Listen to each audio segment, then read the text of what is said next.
కల్కి అవతారం విష్ణు యొక్క భవిష్యత్ అవతారం.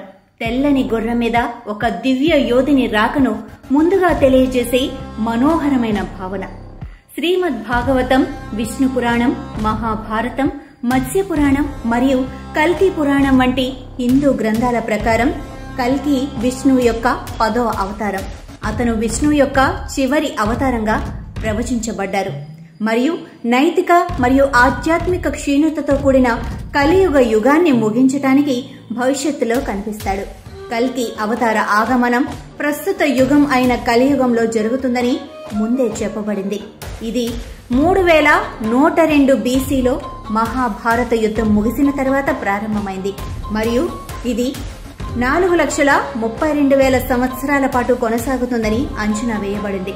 ఇప్పటి వరకు కలియుగం యొక్క సుమారు 5,125 సంవత్సరాలు గడిచిపోయాయి. కల్కి జననానికి దాదాపు 4,26,875 సంవత్సరాలు మిగిలి ఉన్నాయి. ఉత్తర భారతదేశంలోని కాశీకి సమీపంలో ఉన్న శంబాలా లేదా సంబాల్ విష్ణు యొక్క భవిష్యత్తు అవతారమైన కల్కి జన్మస్థలంగా టిబెటన్ బౌద్ధ మతం యొక్క కాలచక్ర సాంప్రదాయంలోకి తీసుకోబడింది. ఇక్కడ ఇది హిమాలయాలకు మించి ఎక్కడో ఒక ఆధ్యాత్మిక రాజ్యం మరియు మానసిక స్థితిగా కూడా వర్ణించబడింది. కల్కి అవతారం విష్ణు యొక్క భవిష్యత్తు అవతారం.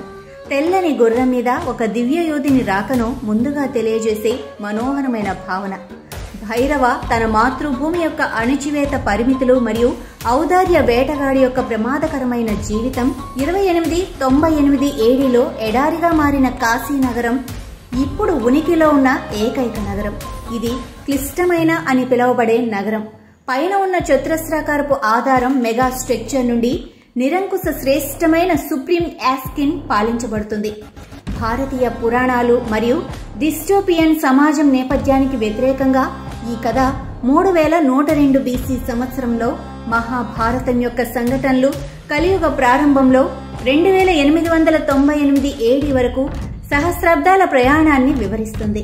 హిందూ దేవత విష్ణువు యొక్క 10వ మరియు చివరి అవతారమైన కల్కి యొక్క సమస్యాత్మక వ్యక్తి చుట్టూ తిరుగుతుంది.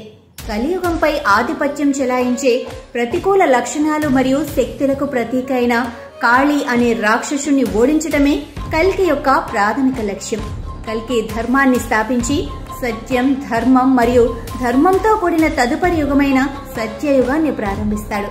ప్రధానంగా విష్ణు యొక్క 6వ అవతారమైన పరశురాముని మార్గదర్శకత్వంలో కల్కి యుద్ధం మరియు ఆధ్యాత్మిక జ్ఞానంలో కఠినమైన శిక్షణ పొందవలసి ఉంది. అతను 64 కళారూపాలలో ప్రావీణ్యం పొందుతాడు మరియు వేద గ్రంథాలలో ప్రావీణ్యం పొందుతాడు.